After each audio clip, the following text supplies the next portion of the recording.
Governor Spencer Cox and members of the Utah legislature are talking tough about China. Their proposed investment in Utah was millions of dollars and hundreds of jobs, and I don't care. We are not for sale. I'm Ben Winslow in Palmyra. Here on this farm, the governor held a news conference where he expressed support for new laws that block hostile foreign governments from purchasing land here in Utah. Something that we need to protect our land and keep it for growing crops. Susan Sorensen is part of a fifth-generation farming family. She hosted Governor Spencer Cox and members of the Utah legislature on Tuesday, where he accused the Chinese government and proxy companies of trying to purchase farmland in Utah. We will not allow adversarial foreign entities to buy up strategic land in our state. Recently, a sale near the Provo airport was blocked by a new state law banning some nations considered adversarial to the U.S. from owning land in Utah.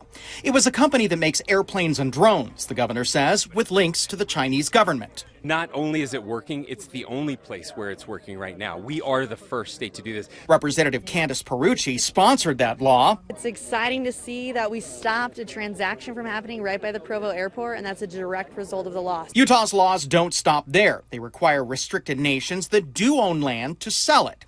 The state estimates 35,000 acres of farmland was owned by the Chinese government or proxy companies, and most of it has now been divested.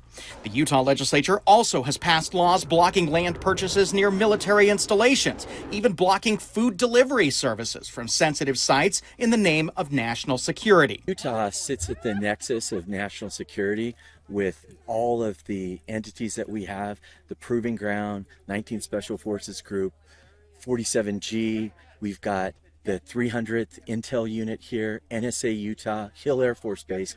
So there's all this critical military infrastructure here, and we're a very welcoming people here in Utah.